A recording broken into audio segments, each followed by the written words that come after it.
Hello dear student, welcome back to IT Factory. आज हम लोग एक क्वेश्चन करने वाले हैं कॉम्प्लेक्स नंबर का, जो कि आपका जेईई एडवांस 2022 में आया था पेपर 2 के भीतर में। ये क्वेश्चन दिखने में थोड़ा सा बल्कि है, लेकिन सॉल्यूशन इसका इजी है, कोई बहुत ज्यादा टफ नहीं है। ठीक है, बेसिक कॉन्सेप्ट्स अगर आपको पता है तो आराम से क्वेश्चन हो जाएगा। तो चलिए इस क्वेश्चन को हम लोग पहले पढ़ते हैं। क्वेश्चन में कह रहा है कि let Z bar denote the conjugate of the complex number Z if z is a non-zero complex number for which both the real and imaginary parts of this very expression, ये जो आपको expression दे रखा है, इसका जो real और imaginary part है वो क्या है, इंटीजर है। तो अच्छी बात है। Then which of the following is or are possible values of the mod z. Mod z की पॉसिबल वैल्यूज क्या क्या हो सकती है। ठीक है, अब आप सोचो कि मॉड जेड भैया क्या होता है।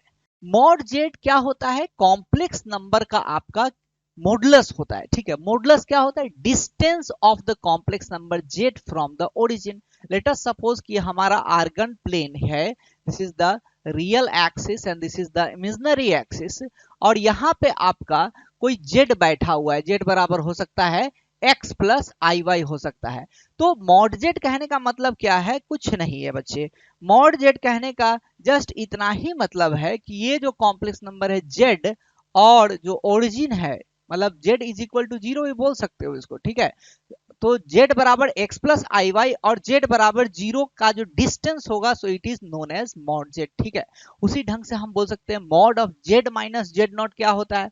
Mod of z minus Z not क्या होता है, तो अगर आर्गन प्लेन में हमारा कोई पॉइंट अगर जेड नॉट है और एक कोई पॉइंट जेड है, तो जेड और जेड नॉट के बीच का जो डिस्टेंस है, so this distance is known as mod of Z minus Z nought. तो ये क्लियर होना चाहिए आपको कॉन्सेप्ट। कॉन्सेप्ट नहीं क्लियर है फिर क्वेश्चन नहीं बनेगा। ठीक है भाई, तो क्वेश्चन आपको बनाने के लिए कंसेप्चुअली आपको बहुत स्ट्रांग होना पड़ेगा। अब ये चीज आपने सीखा कि मॉड जेड क्या होता है। अब बात करते हैं कि किसी कॉम्प्लेक्स नंबर को हम पोलर फॉर्म में कैसे डिनोट कर सकते हैं। तो ये भी एक बड़ा इंपॉर्टेंट सा कंसेप्ट होता है, बहुत ही सिंपल सा कंसेप्ट होता है, कुछ भी उसमें ज्यादा नहीं सोचना है। रियल एक्सिस हमारा ये हो गया, ये हो गया हमारा इमेजिनरी एक्सिस, जेड बराबर कुछ दिया हुआ है जेड, है ना, और हमको क्या करना है कि यहां से इसको मिला देना है। तो ये जो कॉम्प्लेक्स नंबर जेड होता है, तो इसको हम कैसे रिप्रेजेंट करेंगे, तो ये कॉम्प्लेक्स नंबर जेड बराबर होता है मॉड जेड इंटू ई की पावर आई थीटा, है ना। ई की पावर आई थीटा क्यों करते हैं भैया, ई की पावर आई थीटा करते हैं इसलिए क्योंकि ई की पावर आई थीटा हो जाता है कॉस थीटा प्लस आई साइन थीटा, और इसको अगर आप खोल देंगे तो ये हो जाएगा मॉड जेड की वैल्यू अगर आप आर बोल दो, मॉड जेड बराबर आर, तो ये हो जाएगा R cos theta plus R into I sine theta, है ना। तो आप डायरेक्टली बोल सकते हैं ये हो जाता है R cos theta plus I cap R sine theta, है कि नहीं। तो हम आर को अगर कॉमन ले लेंगे तो ये हो जाएगा कितना, कॉस थीटा प्लस आई साइन थीटा। तो कोई भी कॉम्प्लेक्स नंबर है उसको हम लोग इस तरीका से डिनोट करते हैं, सिस फॉर्म होता है। इसको मतलब क्या होते हैं, कॉस थीटा प्लस आई साइन थीटा। ये चीज आपको ट्रिक के फॉर्म में आप याद भी कर सकते हो। जेड की वैल्यू क्या होती है, cos theta plus I sine theta into mod of Z. Mod of Z मतलब इंटू आप मॉड ऑफ जेड कर देंगे, मॉड ऑफ जेड क्या हो गया, आर हो गया। ठीक है, तो ये भी एक कंसेप्ट हो गया, आपको समझ में आना चाहिए। आप पढ़े होंगे, आप कॉम्प्लेक्स नंबर के भीतर में ये चीज आप जरूर पढ़े होंगे। ठीक है, अब हम बात करते हैं कि भैया क्वेश्चन में क्या कह रहा है। क्वेश्चन में कह रहा है कि आपको ये सारा कुछ कहानी बनाया है। क्या किया है, यहाँ पे है सो कहानी बनाया है। ये क्या है, कहानी है। कहानी में क्या है, इस कहानी में कहता है कि ये जो एक कॉम्प्लेक्स नंबर होगा, ये भी क्या होगा, एक कॉम्प्लेक्स नंबर हो जाएगा। अब कोई भी कॉम्प्लेक्स नंबर है तो उसको हम क्या लिख सकते हैं, उसको हम लिख सकते हैं क्या, a प्लस आई बी के फॉर्म में लिख सकते हैं। लिख सकते हैं कि नहीं लिख सकते हैं, बिल्कुल लिख सकते हैं। अब ये कहता है कि यहाँ पे जो a और b दोनों जो होगा, a एंड b जो हो जाएगा सो क्या हो जाएगा, इंटीजर्स हो जाएगा। इस बात को आपको ब्रेन में एक कॉर्नर में आपको रखना पड़ेगा कि ये इंटीजर हो जाएगा। ठीक है, तो फिर आप क्वेश्चन में देखिए, क्वेश्चन में क्या कर रहा है, possible value of mod z. Mod Z का पॉसिबल वैल्यू आपको निकाल रहा है। तो क्वेश्चन में स्टार्ट कहां से करें, क्वेश्चन को हम लोग यहां से शुरू कर सकते हैं कि लेट अस सपोज कि जेड बराबर R into E raised power I theta है। ठीक है, तो जेड कंजुगेट बराबर क्या हो जाएगा, R into raised power minus I theta हो जाएगा। ठीक है भाई, तो जेड कंजुगेट का स्क्वायर कितना हो जाएगा, आर स्क्वायर हो जाएगा ई raised power minus 2 I theta हो जाएगा। ठीक है, 1/जेड स्क्वायर क्या हो जाएगा, 1/आर स्क्वायर ई रेस्ट पावर आई 2 थीटा बराबर हो जाएगा 1/आर स्क्वायर ई की पावर माइनस 2 आई थीटा। ये दोनों चीज आपको पता चल गया। ठीक है, तो हम इस कॉम्प्लेक्स नंबर को आर और थीटा के टर्म्स में लिख पाएंगे। ठीक है, कैसे लिखे इसको आर और थीटा के टर्म्स में, तो हम लिख सकते हैं इस कॉम्प्लेक्स नंबर को आर और थीटा के टर्म्स में। तो आप यहाँ से जो वैल्यू आया है जेड कंजुगेट का स्क्वायर और 1/जेड का स्क्वायर, यहाँ पर वैल्यू हम इसको सब्स्टिट्यूट कर सकते हैं।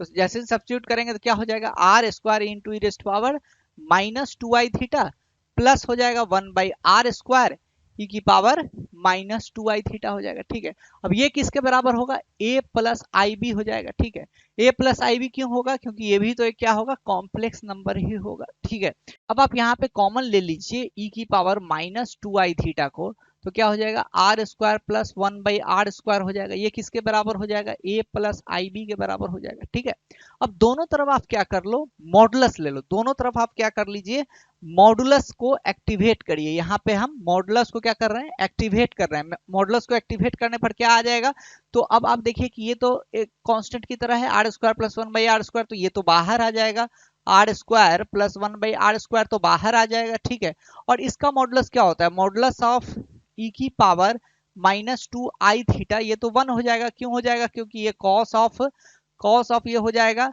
माइनस 2 थीटा प्लस आई साइन हो जाएगा माइनस 2 थीटा, है ना। तो इसका मॉडुलस करोगे sine square plus cos square theta कितना होता है, 1 होता है। ठीक है, तो आपको याद भी होना चाहिए कि की पावर आई थीटा का जो मॉडुलस होता है सो 1 होता है। ठीक है, तो ये तो इतना आ गया। ये किसके बराबर हो जाएगा भैया, ये जो बराबर हो जाएगा so under root of A square plus B square के बराबर हो जाएगा। ठीक है सर, ये हो गया under root of A square plus B square के बराबर हो गया। अब देखिए कि ये बन जाएगा क्या, अगर हमको यहां से क्या फाइंड कर ले तो हमारा आंसर निकल जाएगा।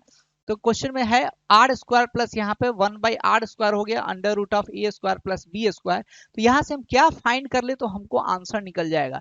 यहाँ से अगर हम आर की वैल्यू फाइंड आउट कर लेते हैं तो हम अपने आंसर को कमेंट कर पाएंगे कि हमारा सही है कि गलत है। क्यों ऐसा कमेंट कर पाएंगे, क्योंकि जैसे ही आर की वैल्यू यहाँ पे फाइंड आउट करेंगे तो फिर हम ए और बी के टर्म्स में हम वैल्यूज डालकर देख पाएंगे कौन सा ऑप्शन करेक्ट है। ठीक है, अब यहाँ पे क्या कीजिए, अब इसको सॉल्व करने के लिए इसका स्क्वायर कर दीजिए, आर स्क्वायर प्लस 1/आर स्क्वायर का होल स्क्वायर हो जाएगा। ठीक है, इज इक्वल टू हो जाएगा A square plus B square. जल्दी जल्दी सॉल्व कीजिए, हो जाएगा r4 plus 1/r4 plus 2 is equal to हो जाएगा A square plus B square. इसको थोड़ा सा और सिंप्लीफाई करते हैं, r4 को हम एलसीएम ले लेते हैं तो हो जाएगा ये r8 हो जाएगा प्लस 1 हो जाएगा प्लस 2r4 हो जाएगा इज इक्वल टू हो जाएगा A square plus B square की इंटू हो जाएगा r की पावर 4 हो जाएगा। ठीक है, तो अब इसको थोड़ा सा और अगर सिंप्लीफाई करें तो क्या बनेगा, ये r8 बनेगा प्लस r4 और कोफिशिएंट क्या बन जाएगा 2 minus a square minus b square into हो जाएगा r4 और प्लस 1 इज इक्वल टू हो जाएगा ये 0। ठीक है, ये 8 डिग्री का इक्वेशन बन रहा है। कितने डिग्री का इक्वेशन बन रहा है, 8 डिग्री का ये इक्वेशन जो है वो आपको बन रहा है। ये 8 डिग्री का इक्वेशन है, लेकिन एक्चुअली r4 में क्या है, ये क्वाड्रेटिक इक्वेशन ही बन रहा है। तो इसको आप लिख सकते हैं r4 की power 2 plus 2 minus a square minus b square into r4, आप r4 को r4 ही रखो, है ना, प्लस 1 इज इक्वल टू 0। ठीक है, तो यहां से r4 में अगर आप सॉल्यूशन करेंगे तो r4 की वैल्यू कितनी हो जाएगी, r4 में क्या है, ये क्वाड्रेटिक इक्वेशन है तो आप डायरेक्ट फॉर्मूला लगाइए, रूट निकालिए तो r4 हो जाएगा माइनस बी प्लस माइनस, तो माइनस बी करेंगे तो क्या हो जाएगा, ये a square plus B square minus 2 हो जाएगा, है ना, plus minus under root of b square minus 4ac, b square तो यही है ना, तो इसी का स्क्वायर हो जाएगा, मतलब 2 minus a square minus b square का होल स्क्वायर करूं, चाहे मैं a square plus B square minus 2 का होल स्क्वायर करूं, बात बराबर ही है। ठीक है, माइनस 4ac हो जाएगा। ठीक है, माइनस 4ac मतलब 4 हो गया ये, है ना, ac a 1 हो गया और c भी 1 है। ठीक है, अपॉन क्या हो जाएगा 2a हो जाएगा। ओके, इस चीज को मैं थोड़ा हाईलाइट कर देता हूं, शायद आपको दिख नहीं रहा होगा, ये प्लस माइनस है, अंडर रूट ऑफ है a square plus B square minus 2 का होल स्क्वायर माइनस 4 हो गया। ठीक है, तो अब आपको क्या करना है, R4 का ये वैल्यू है सो निकल चुका है, तो R की जो वैल्यू होगी, R की वैल्यू क्या लिख सकता हूं मैं, R की जो वैल्यू होगी यहां से आप डायरेक्टली कमेंट कर पाएंगे भाई कि R की जो वैल्यू हो जाएगी सो कितनी हो जाएगी, इसकी पावर हो जाएगी कितनी, 1/4 हो जाएगी। ठीक है, इसकी पावर कितनी बनेगी, 1/4 बनेगी। अब आप ऑप्शन को देखिए तो आपको दिखने लगेगा कि भाई यह ऐसा ही टाइप का तो कुछ कुछ ऑप्शन सब है, 1/4 दिया हुआ है, यहाँ भी 1/4, सब में 1/4, मतलब हम लोग अपने मंजिल तक पहुंच पा रहे हैं। अब देखना बस है कि कौन सा आंसर सही है। ए और बी क्या है, A and B are integers. A and B क्या होने वाला है बच्चे, इंटीजर। इंटीजर मतलब 1 2 3 4 -1 -2 -3 -4 इस टाइप का इंटीजर्स होता है। ठीक है, तो इंटीजर्स को आप वैल्यू पुट करके देखिए कि किसी में कोई ऑप्शन फिट कर रहा है क्या, कोई आंसर हमारा आ सकता है क्या। बस यहाँ आपको ट्रायल एंड एरर वाला ही चीज करना पड़ेगा, यहाँ से अब कोई मैथमेटिक्स नहीं है। ठीक है, यहाँ से जस्ट आपको क्या करना है, वैल्यूज को सब्स्टिट्यूट करना है।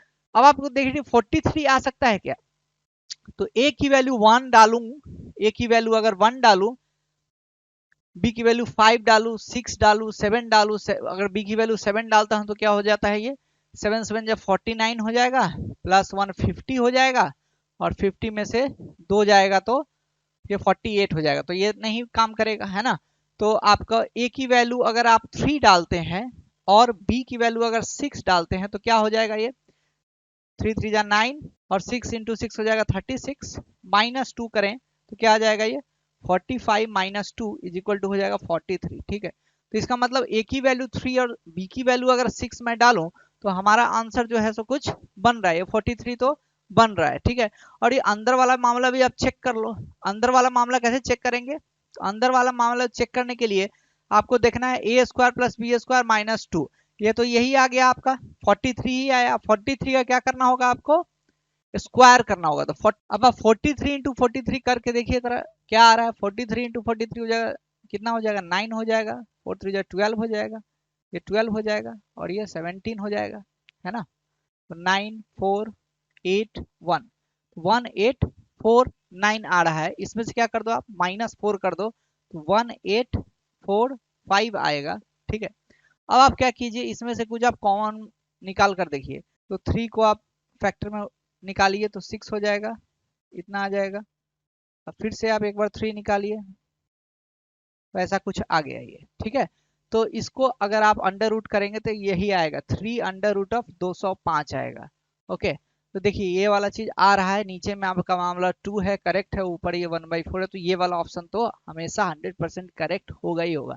और भी हमें चेक करने हैं, तो आपको अब देखना है कि a square plus B square minus 2 क्या कभी 7 हो सकता है क्या, तो 7 हो सकता है क्या, इसको देखने के लिए आप सिंपली आप करो कि आप ए की वैल्यू लो, बी की वैल्यू लो, और इधर a square plus B square minus 2 देखो, ए की वैल्यू 1 और बी की वैल्यू अगर 1 लेता हूं तो क्या हो जाएगा, 1 1 2 0 हो जाएगा ये। इसकी वैल्यू अगर 3 लेता हूं, इसका वैल्यू 1 लेता हूं, तो ये हो जाएगा 9 प्लस 1 10 माइनस 2, ये 8 हो गया ये, है ना। अगर हम 4 ले लेते हैं, 1 लेते हैं तो और ज्यादा ही हो जाएगा, 16 प्लस 1 17 माइनस 2 तो -15 हो जाएगा। बाकी अब कोई वैल्यू लेंगे तो सेटिस्फाई नहीं करेगा, है ना। तो इसका मतलब यहाँ पे अगर ऑप्शन में ये 3 3 जा 9 प्लस 1 10 माइनस 2 8 अगर दिया होता तो ये करेक्ट होता, 7 तो कभी नहीं आएगा, है ना। क्योंकि अगर आप 2 का स्क्वायर भी करते हैं, 2 का स्क्वायर कर दिया 1 कर दिया, तो 2 दूनी 4 1 5, 5 में से 2 जाएगा तो हो जाएगा 3 हो जाएगा। ठीक है, ये भी नहीं होगा। तो आप देख सकते हैं कि आपका एक ही ऑप्शन यहाँ पर ए वाला ऑप्शन जो है सो करेक्ट होगा। ठीक है, इस क्वेश्चन से आपने क्या सीखा भाई, इस क्वेश्चन से हमने यही सीखा कि कभी भी क्वेश्चन जो आपको पूछता है इस टाइप का, जिसमें बहुत ज्यादा आपको दिखने में आपको लगेगा कि झंझट है, ये क्या करूं, इसको कैसे सॉल्व करूं, तो थोड़ा ब्रेन को वहां पे आपको एक्टिवेट करना है कि नहीं भाई एग्जाम में क्वेश्चन पूछा है तो कुछ ना कुछ तो इसमें होगा, कुछ ना कुछ इस क्वेश्चन में होगा जो कि मैं सोच नहीं पा रहा हूं, वहां तक नहीं पहुंच पा रहा हूं। ठीक है, तो उस चीज को आपको पहुंचने के लिए क्या करना हो, सिंपली आपको सोचना है कि भाई ये वाला जो चीज है, ये वाला जो चीज है, ये भी तो क्या है, कॉम्प्लेक्स नंबर है, ये भी क्या है, कॉम्प्लेक्स नंबर है। और इसको मैं a प्लस आई भी लिख दिया, और z की वैल्यू अगर मैं r into raise power I theta ले लूं, दोनों तरफ ये r थीटा के टर्म्स में आ जाएगा, ये a प्लस आई बी के टर्म्स में आ जाएगा। a और b क्या है हमारा, इंटीजर्स में आ रहा है, ठीक है। तो हम क्या r की वैल्यू a b के टर्म्स में अगर निकाल लूं तो ऐसा कुछ सोच पाऊंगा। तो बस इतना ही चीज था इस क्वेश्चन में कि आप क्वेश्चन को स्टार्ट कहां से करेंगे। अगर कुछ भी करना शुरू कर देंगे तो क्वेश्चन नहीं सॉल्व होगा, लेकिन थोड़ा सा अगर आप राइट डायरेक्शन में अगर काम करके करना शुरू करेंगे तो क्वेश्चन में कुछ भी नहीं था कि आप नहीं कर पाते, ठीक है। होप सो आपको वीडियो पसंद आया होगा। वीडियो को लाइक कीजिए, चैनल को सब्सक्राइब कीजिए और आईटी फैक्ट्री को अपने दोस्तों तक शेयर कीजिए। मिलते हैं नए वीडियो में, तब तक के लिए पढ़ाई करते रहिए। धन्यवाद। जय हिंद।